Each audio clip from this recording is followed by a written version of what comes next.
Today on 100 Huntley Street, we pay tribute to the 39th President of the United States, Jimmy Carter. We'll also find out how free prayer is opening hearts in one Canadian community.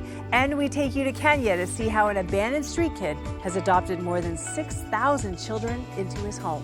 That's next.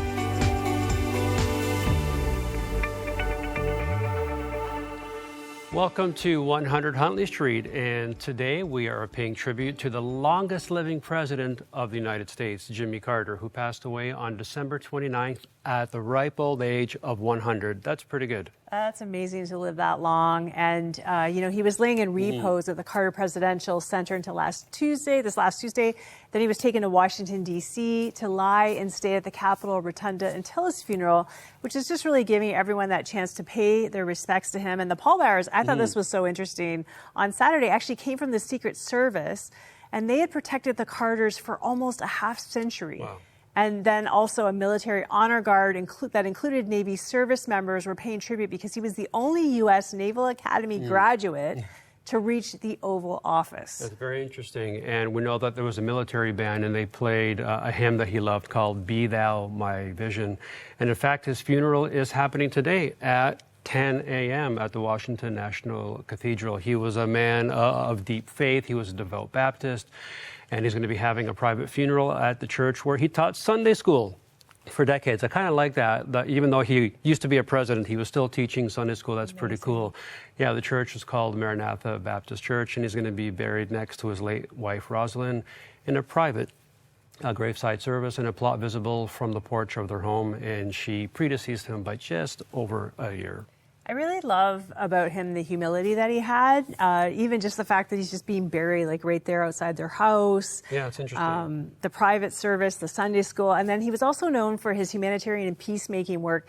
In 1982, he and his wife actually founded the Carter Center, a nonprofit that works to resolve conflict, promote democracy, protect human rights, and prevent disease and other afflictions. So just incredible work all over the world. Yeah, and he was passionate about addressing the need for affordable housing, so that's really important. And he created the Carter Work Project with Habitat for Humanity alongside 100,000 volunteers, and they've built and renovated more than 4,400 homes in 14 countries, and that includes right here in Canada, where he was part of building over 180 homes in over 3 visits, I believe it was. And we had the honor of covering one of his visits here on a build in Kitchener, Ontario on July 20th, 1993. Take a look. We've been following this week one of the most exciting developments. President Jimmy Carter of the United States has been here in Canada. And I want you to have a little look at this as we follow through the activities of this week in several Canadian communities. For those of you who weren't here early this morning, this is our 11th Habitat project.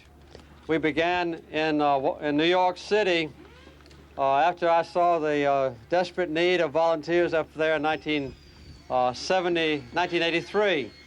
And we've been in New York and Chicago and Philadelphia.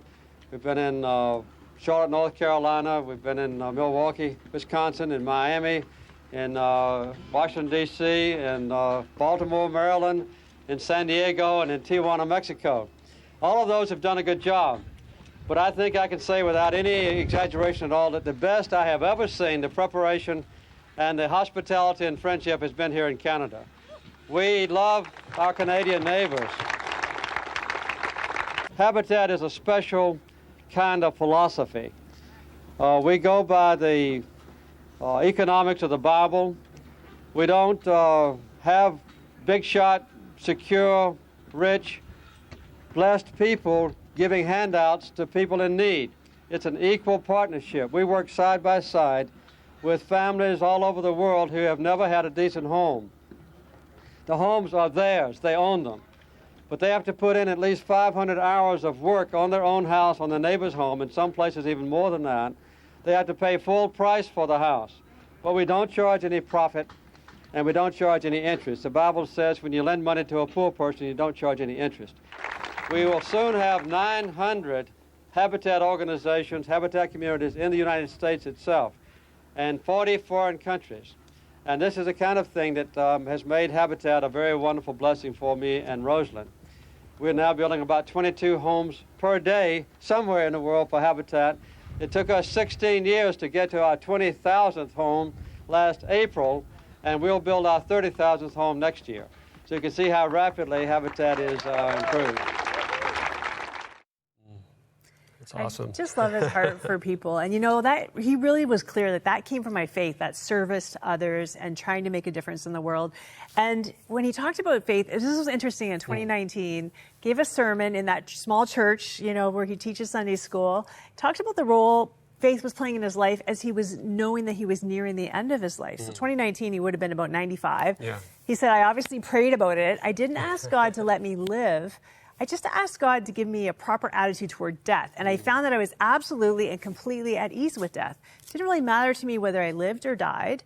I have since that time been absolutely confident that my Christian faith includes complete confidence in life after death. And I love that because I've talked to palliative care nurses, and she says not every Christian dies a good death. Some people are scared. Some people haven't really come to terms with it.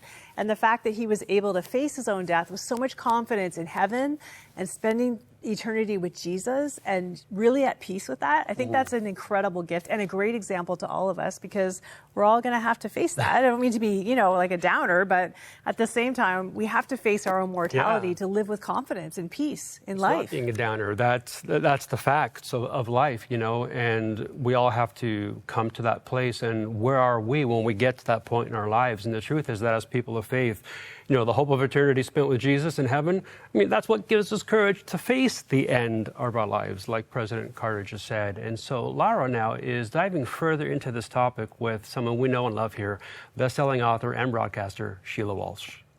Sheila, you know, as you've studied heaven so in depth now, and you really have, it's a beautiful survey of what is heaven, and that you've pulled throughout Scripture to understand that biblically, what is this picture of heaven God is giving us? Did anything surprise you? Oh, what a great question. I think one of the things that surprised me was realizing that we will have things to give back to Jesus.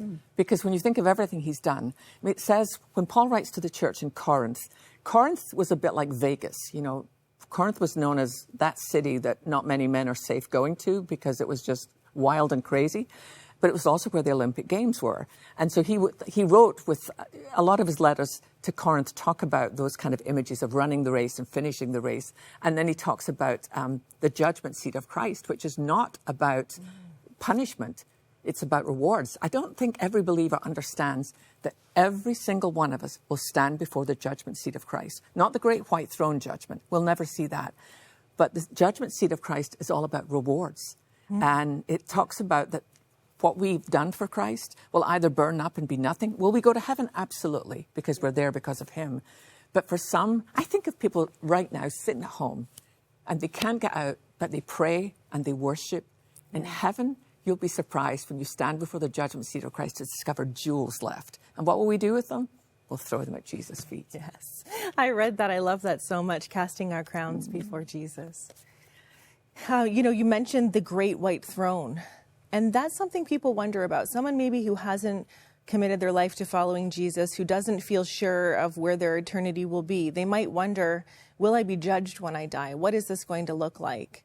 Tell us a little bit more about what believers experience in that way and what people who haven't met Jesus in this life experience. Honestly, that was the hardest chapter to write. Yeah. Will everyone be in heaven? And there's a lot of talk out there about, yeah, sure, you know, everything eventually will all lead to God because God is love. But Jesus made it very clear, no, there is one way. And for those who have rejected Jesus, it's the only unforgivable sin. Those who say, no, I don't care. I don't care that you died for me. I don't care about that. I'm going to live my own life. That's the only thing that can be redeemed. But it's not too late. If you still have a pulse, if there's not a white chalk mark around your body, it is not too late to say, Jesus, I believe that you're the Son of God. I believe you died. I believe you rose again. And I want to give my life to you. And it doesn't matter what you've done up until that point. When you finally realize the one thing that really matters is that Jesus came, because heaven is the whole point. That's why Jesus came, so that we can be with him forever. This month, Crossroads is excited to offer you the book, The Hope of Heaven by Sheila Walsh. Hi friends, Sheila Walsh here. I'm thrilled to share something close to my heart, and that's my brand new book, The Hope of Heaven, How the Promise of Eternity Changes Everything. You know, after years of writing, this one has impacted me like no other. The Hope of Heaven dives deep into questions we all have. What will heaven be like? Will I recognize my loved ones? Even, will my pets be there? I know how much we all long for answers. I pray that when you read the book, you'll embrace the hope of our eternal, forever home, and it'll transform how you live every day. This book is our thanks for your ministry support. With a gift of $40 or more, or when you become a new monthly partner, request your copy of The Hope of Heaven. Call 1-800-265-3100 or visit crossroads.ca/heaven. Thank you so much for your faithfulness in 2024. We couldn't be more grateful to you, and we're asking you to help us start 2025 strong. Yes. This is our thank you gift to you. We love investing back into your life, your spiritual life. The Hope of Heaven by Sheila Walsh for a gift of $40 or more. We will send it out to you. So give us a call, 1-800-265-3100. You can also go online at crossroads.ca/heaven. And, you know, Joe, talking about heaven today, it just makes me think so much about our work. We both work overseas in the majority world where so many people are suffering. And one of the things I see is that because life here is so hard, there's not, you know, in the West, we have a lot to look forward to. Even if we're struggling here, poverty here is not like poverty there. There's no social security net. And they are looking forward to heaven so much. Like they're heaven focused. And it makes me think of that verse, Revelation 21:4 says, He will wipe every tear from their eyes, and there will be no more death or mourning or crying or pain. And their hope and the way they survive, it really is about heaven and spending eternity with Christ and having those tears wiped away. I mean, 100%, and it's a beautiful way to phrase it in the way that it's in the Bible there. And yeah, I've seen it in Liberia, you've seen it in Kenya, in different parts of Africa and around the world. You know, here we can turn to doctors and medicine, we have so much hope. But there, it's God or nothing, it's Jesus or nothing. And so that perspective is so much stronger than what we have here. And so, yeah, heaven is something they look forward to. Nobody wants to die, but they know that their suffering is going to end. And I think it's so important to talk about what people are going through in other parts of the world. And I know that you've had a chance to go to Kenya more than once. And like me, you have a heart for Africa. And you're taking us to Kenya in just a few moments. And we're going to talk about an amazing woman whose own experience of being abandoned to the streets this guy led him to take in over 6,000 orphans. What an incredible story. Let's take a look. Welcome to Mully Children's Family, the largest family in the world. Aww. Dr. Charles Mully is showing us around his home. This is just one of 5 campuses that has opened its doors to thousands of children of Kenya who have ended up on the street.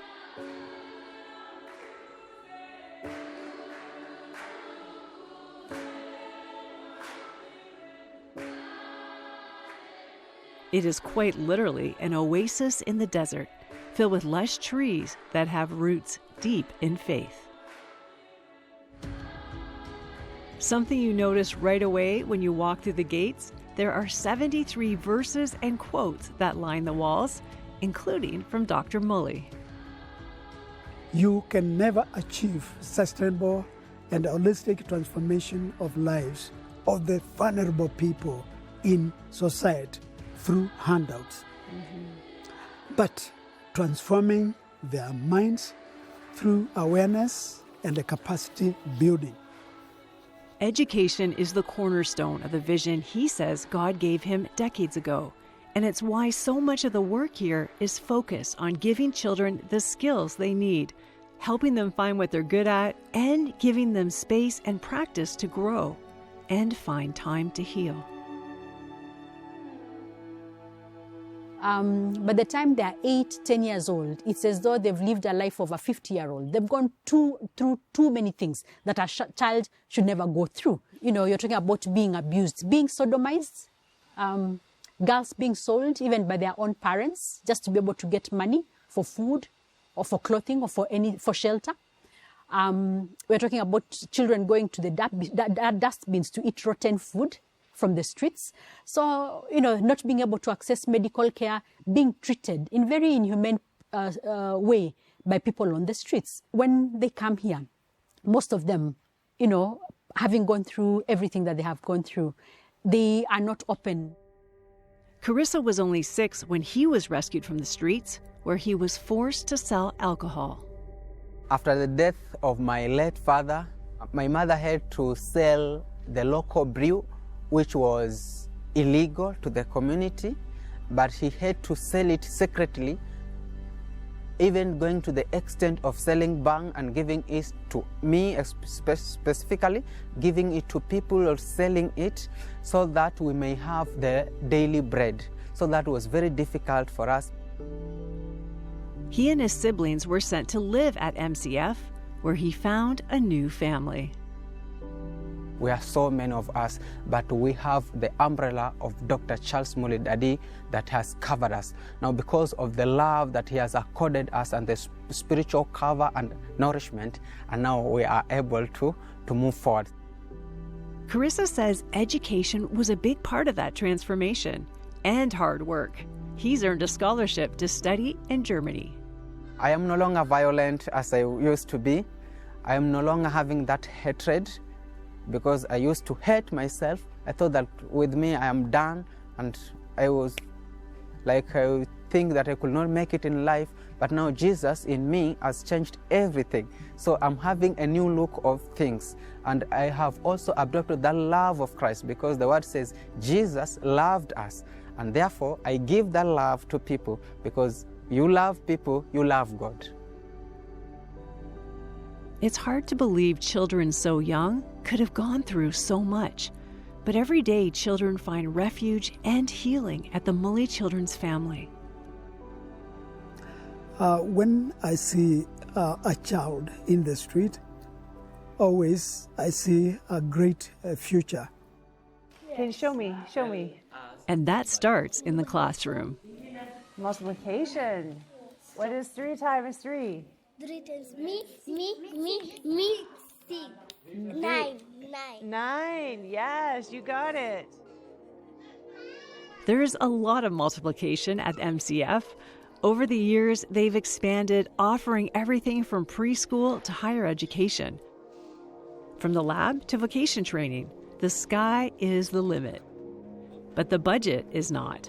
Years of drought have limited the crops they can sell, which funds half the work they do. Currently, we have 6,200 children within Mully Children's Family homes projects.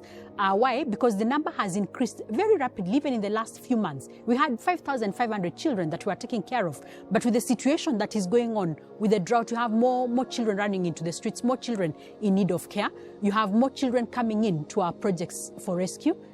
So our number has gone up to 6,200 children. That's a lot of mouths to feed and minds to educate. Ningependa tuone kama kuna mbinu nyingine ambayo mwandishi ametumia. You never know what a day is going to bring here in Kenya. I'm at the Mully Children's Family, and I am in Swahili class. I am learning Swahili. Well, okay, maybe a little Swahili. I learned the word asante, which is really important to us as Canadians because we're so polite. That is thank you. But the rest of the language, I'm going to need a little help. Is anyone going to be able to help me with my Swahili?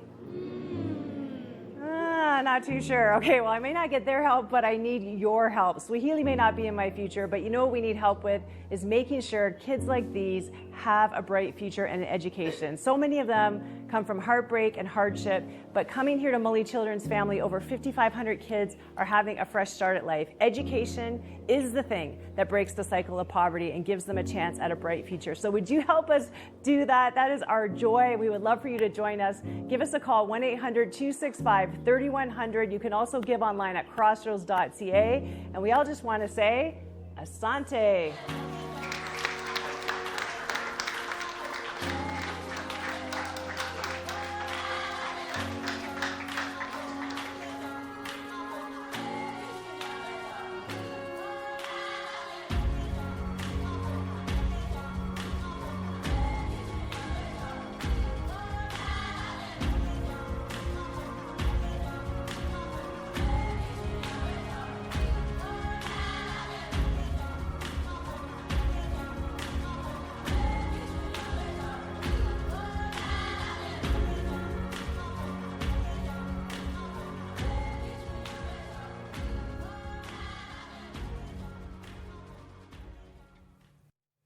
You know, I don't get jealous very often, but I was getting really jealous watching that piece because it really made me miss being back in Liberia with the kids. And I love what you said, that education is what breaks that cycle of poverty. And it's so true. We don't get that here because kids have to go to school, but their kids get to go to school. And that's what we're doing here at Crossroads, is we're partnering with people on the ground so that they can go to school. And, you know, even this week, Karen and I were able to sponsor another little girl in Liberia to send her to school. And it was like $285 for the whole year. And you're thinking, that's not a lot of money. Oh, it's a lot of money for some people. And so when you stand with us, you have to understand that you are making a huge difference in the life of a little girl or a little boy that you might never meet, but you're going to change your life. And we get to be a part of that. Come on. Yeah, and when I think about Charles Mully, like, he was a successful businessman. He gave everything up to serve kids who were just like him. And, you know, it's a huge sacrifice, but I think, like, not all of us are going to do that. Not all of us are going to move to Africa, live there, build up what he's built up for these kids and take them in and deal with the trauma. And you saw Carissa, like, the anger that he had. It's not so easy when kids have been living on the street and abandoned and abused and all of that. But he looks at them and he sees a child with a bright future. I just love that. I just love that. I thought he said maybe a kid who's suffering or been abused, but he sees a child with a bright future, and that is the difference. He calls them part of his family. You know, we've been with the Mully Children's Family for more than 20 years because the work is so good and it matters. Those kids matter. God sees them and he loves them. And so we want you guys to partner with us to help us continue to help them. 100%. So you can do a couple things. You can call 1-800-265-3100 or go online to crossroads.ca/cares. And giving is one thing, but praying is also another thing. And we know that in these trying times, you know, like these, so many people, they need a listening ear and a loving person just to pray with them. And that's why we've committed here resources to expand our 24/7 prayer lines, to make them available to churches so they can impact their communities in a greater way. And recently we checked in with one church in Southampton, Ontario to see how it's going, and here it is.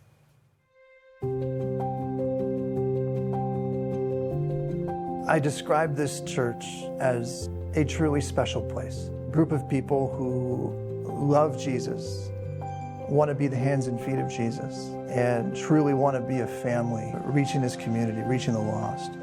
The heartbeat of this church is evangelism and sharing the hope of Jesus every single time they can.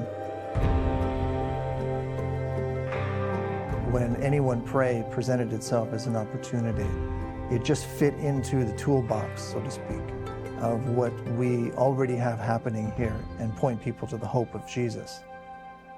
Through Anyone Pray, Southport Church offers 24/7 spiritual care using a dedicated prayer line. Callers are greeted in Southport's name by Crossroads prayer partners, while Southport's ministry team manages follow-up care, ensuring personal connection with every person who reaches out. This church's creative use of Anyone Pray has become an inspiration, showing how a simple prayer line can transform community outreach. This incredible t-shirt you're wearing, which says pray hardest when it's hardest to pray. No, I'm just going to put it on a shirt and I'm going to put it out there and somebody's going to look at it and they're going to see the 1-800 number and they're going to ask me about it maybe. Yeah. And through that, I can then expose them to this wonderful service that is offered and perhaps bring them closer to God.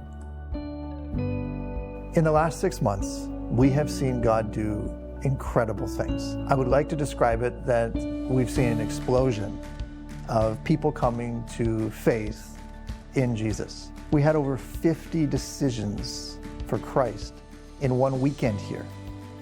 And of those 50, we had over a dozen people get water baptized on the same weekend. Well, Sherry, it is so nice to spend time with you and to hear that you're training as a prayer partner. What led you to want to be a volunteer prayer partner? People are lost. Just there's no other word. I mean, the Bible describes it perfectly, right? And we try to do things on our own power. We all need Him. We all need Him every day in every way. When someone reaches out for prayer, I hope that I'm there for them, just like He was for me and provided someone to help me when I needed Him. Sherry, I'm so thankful that when somebody reaches out for help, they're going to be calling and you may answer that call and lead them to Jesus. One local business owner and member of Southport Church decided to make it available to her customers. It was a huge hit. You know, we got a lot of positive feedback. And so with every customer that purchases something, when we package their purchase and we put the receipt in the bag, we also say, we're going to give you this as well. I believe it has made a huge difference in our community. A beautiful community indeed, and a beautiful impact this community is having. One of the incredible initiatives is your summer camp. We run it free. It's the largest sports camp in the entire region. Most of the campers that come are coming from unchurched homes. It is almost 100% evangelistic. And every single day, each participant hears about the gospel and how Jesus can change their lives. We send each child home with the Anyone Pray card. Then we hear back stories of how in a moment of need they called and they reached out for help. The deputy mayor herself, Diane, she came and she volunteered at our camp just because she sees the value in it. Pastor Dave has involvement with me with the Police Service Board. He's the chaplain to the police service here in Saugeen Shores, and he always just is present. Very good at that. He and his family are just incredible assets to our community. Pastor David, what do you think would happen if more churches signed up for Anyone Pray and more communities and individuals across Canada prayed together? I think it could change this nation. And I think anytime we promote and encourage people to pray, I think God does, I know God does something.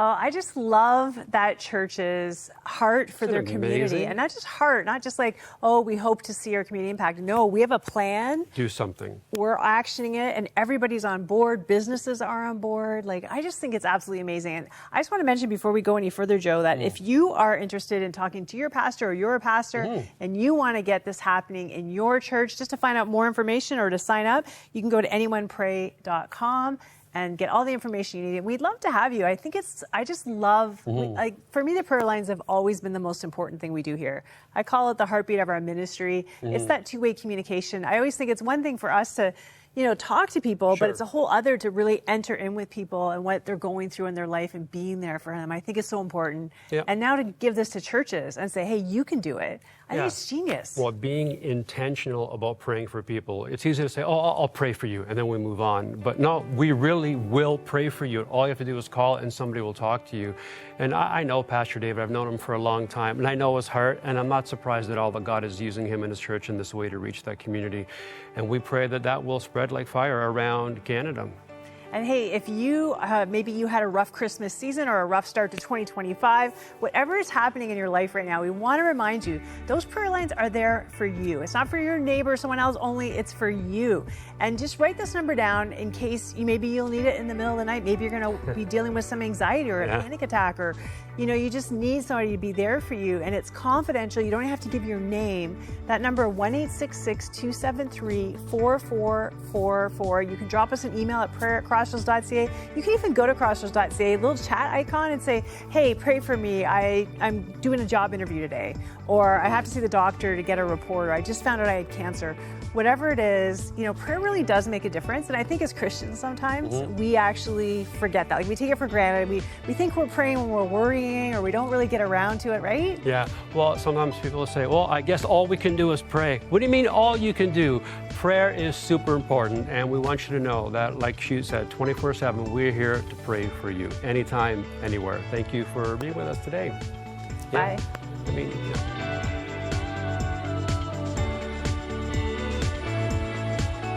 Thank you for your ongoing support of Crossroads, a supporter-funded nonprofit organization and member of the Canadian Centre for Christian Charities. Thanks to faithful people like you, we are able to continue producing 100 Huntley Street. You can write to Crossroads, P.O. Box 5100, Burlington, Ontario, L7R4M2, or visit crossroads.ca to learn more about our programs.